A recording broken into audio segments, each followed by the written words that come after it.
అంగస్తంభన సమస్య లేదా erectile dysfunction అనేది మగవాళ్ళు కామన్ గా ఎదుర్కొనే సెక్షువల్ సమస్య. అయితే ఈ అంగస్తంభన సమస్య లేదా erectile dysfunction and sexual problems తో నన్ను ఓపీలో కన్సల్ట్ అయ్యే చాలా మంది పేషెంట్స్ వాళ్ళకి ట్రీట్మెంట్ లో ఎక్స్పెక్టేషన్స్ చాలా ఎక్కువగా ఉంటాయి.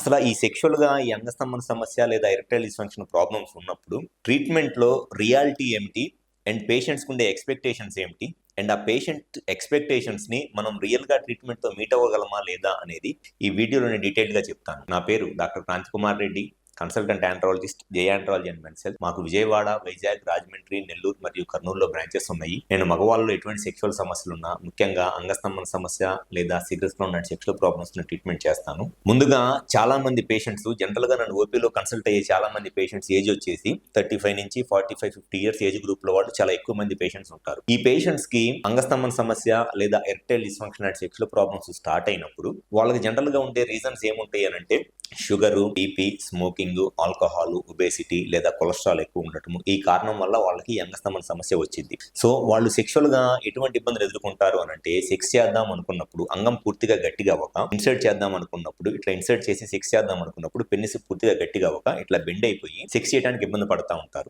అండ్ ఇంకొంతమంది సెక్స్ చేస్తున్నప్పుడు సడన్ గా పెన్నిస్ మధ్యలో మెత్తగా అయిపోయి 7 అవుట్ అవ్వక ముందే పెన్నిస్ మెత్తగా అయిపోయి కిందకి స్లిప్ అయిపోయింది. కొన్ని రకాలుగా కొంతమంది ఈ విధంగా ఇబ్బంది పడతా ఉంటారు. అయితే వీళ్ళకి సెక్షువల్ గా ఈ ప్రాబ్లమ్స్ రావడానికి రీజన్ వచ్చేసి ఎక్కువ మందిలో sugar, BP, smoking, alcohol, obesity and cholesterol ఎక్కువ ఉండటం. జనరల్ గా ఇవే రీజన్స్ ఉంటాయి.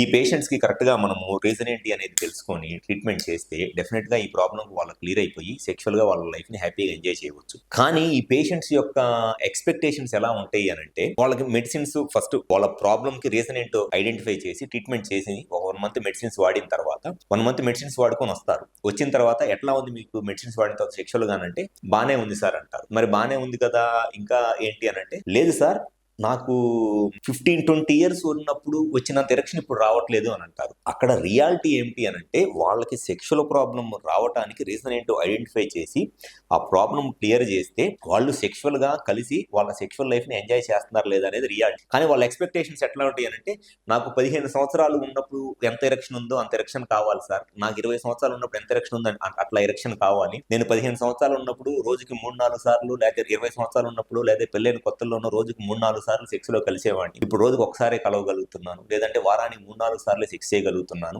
ఇంతకు ముందులాగా రోజుకి 3-4 సార్లు సెక్స్ చేయలేకపోతున్నాను అని చెప్తారు. మీ ఏజ్ ప్రకారము మీకున్న ప్రాబ్లం కి రియల్ గా ఎంత ట్రీట్మెంట్ ఆప్షన్ ఉంటుందో, ఎంత దాంట్లో ఇంప్రూవ్మెంట్ ఉంటుందో అనేది చూసుకోవాలి. పని పాట లేకుండా ఉన్నప్పుడు ఎవరికైనా సరే 15-20 ఇయర్స్ ఏజ్ గ్రూప్ లో ఇంట్లో వాళ్ళు డబ్బులు పంపిస్తున్నప్పుడు ఎవరికైనా పని పాట ఏం ఉండదు. రోజుకి 3-4 సార్లైనా సెక్షువల్ గా కలుస్తారు. అదే 30-35 సంవత్సరాలు 40 సంవత్సరాలు ఏజ్ వచ్చిన తర్వాత ఏజ్ పెరిగి దాంతోపాటు షుగరు, బీపీ లాంటి ప్రాబ్లమ్స్ ఉండి, వెయిట్ పెరిగి, స్మోకింగ్, ఆల్కహాల్ లాంటి అలవాట్లు ఉండి, వీటన్నిటితో పాటు రెస్పాన్సిబిలిటీస్, బాధ్యతలు పెరిగి 15-20 సంవత్సరాలు ఉన్నప్పుడు మీకు ఎరెక్షన్స్ వస్తున్నాయి దేనికనంటే ఓన్లీ రీజన్ ఆ ఏజ్ లో మీకు ఎటువంటి రెస్పాన్సిబిలిటీస్ లేవు. ఇంట్లో వాళ్ళు డబ్బులు పంపిస్తున్నారు, మీరు ఆ డబ్బులతో ఎంజాయ్ చేస్తున్నారు. 30-35 సంవత్సరాల వయసు వచ్చిన తర్వాత మీరు పెళ్లి చేసుకుని మీరు ఇంకొక ఫ్యామిలీని మీరు పోషించాలి. మీకు రెస్పాన్సిబిలిటీస్ పెరుగుతాయి, ఈ వర్క్ స్ట్రెస్ ఉంటుంది, జాబ్ ప్రెజర్స్ ఉంటాయి. దాంతోపాటు మీకున్న ఈ అలవాట్ల వల్ల ఎరెక్షన్ ప్రాబ్లం తగ్గిపోయింది, షుగర్, బీపీ వల్ల లేకపోతే స్మోకింగ్, ఆల్కహాల్ లాంటి అలవాట్ల వల్ల. సో ఆ రియాలిటీని వదిలేసి ఎంత మట్టికి నాకు 15 సంవత్సరాలప్పుడు నేను రోజుకు 3-4 సార్లు కలిసేవాడిని, లేకపోతే పెళ్ళైన కొత్తలో రోజుకు 3-4 సార్లు కలిసేవాడిని, లేకపోతే నాకు అప్పుడు చాలా గట్టిగా ఉంది ఇప్పుడు అంత గట్టితనం లేదు ఏదో సెక్స్ చేయగలుగుతున్నాను అంటారు. మీ సెక్షువల్ గా అంగస్తంభన సమస్య ఉన్నప్పుడు మీరు ఆ ప్రాబ్లం కి రీజన్ ఏంటి అనేది తెలుసుకొని మెడిసిన్స్ వాడుకోవడం వల్ల మీ సెక్షువల్ లైఫ్ ని మీరు ఎంజాయ్ చేస్తున్నారా లేదా, అట్లీస్ట్ వీక్లీ 3-4 టైమ్స్ లేదా మినిమం 2-3 టైమ్స్ సెక్షువల్ గా కలుస్తున్నారా లేదా అనేది అది రియాలిటీ ఒక ఏజ్ వచ్చిన తర్వాత. అంతేగాని 15 ఇయర్స్ 20 ఇయర్స్ ఏజ్ లో ఉన్నప్పుడు రోజు 3-4 సార్లు సెక్స్ లో కలిసినట్లు లైఫ్ లో ఎవడు కూడా కలవలేడు. అండ్ చాలా మంది చెప్పేది ఇంకోటి ఏంటంటే సార్ మా ఫ్రెండ్ రోజు 3-4 సార్లు కలుస్తాడంట, మా ఫ్రెండ్స్ అందరూ చెబుతున్నారు సార్, మీరు చూసారా వాడు రోజు 3-4 సార్లు కలుస్తున్నాడు, వాడు చెప్పాడు అంతే, వాడు చెప్పింది మీరు ఏమైనా చూసారా, వాడు రోజు 3-4 సార్లు కలుస్తున్నారు. కామన్ గా చెప్పేది ఇదే మాట పేషెంట్స్, సార్ మా ఫ్రెండ్స్ చెబుతారు సార్ రోజు 3-4 సార్లు కలుస్తున్నామని చెప్పేసి అని. నాకు తెలిసి వాడు రోజు 3-4 సార్లు కలుస్తున్నాడు అంటే ఫస్ట్ థింగ్ వాడు 100% అబద్ధం చెబుతున్నాడు.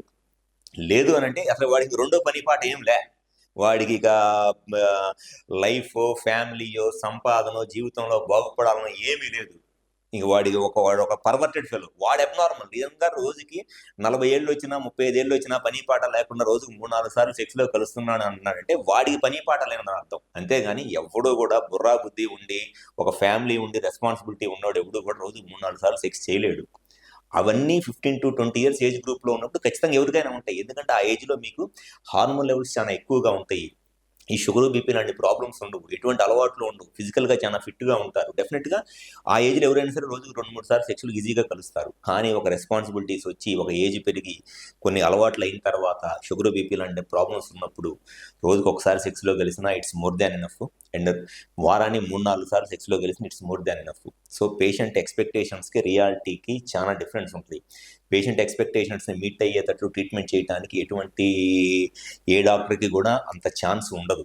కాకపోతే పేషెంట్స్‌ని సాటిస్ఫై చేయటం కోసము చెప్తే అబద్ధాలు చెప్పాలి. లేదు ఈ మెడిసిన్స్ వాడు నువ్వు రోజుకు 3, 4 సార్లు కలుస్తావని. ఎట్టి పరిస్థితుల్లోనూ అది ఖచ్చితంగా అబద్ధమే.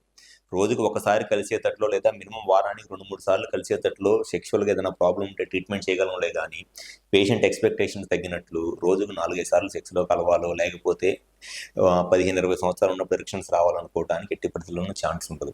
సో, సెక్షువల్‌గా ఏదైనా ప్రాబ్లమ్ ఉండి కరెక్ట్‌గా మీ ప్రాబ్లమ్‌కి రీజన్ ఏంటో తెలుసుకొని 100% మీ ప్రాబ్లమ్ సొల్యూషన్ కావాలి అనుకుంటే ఒకసారి మా హాస్పిటల్‌కి వచ్చి కన్సల్ట్ అవ్వండి. Thank you.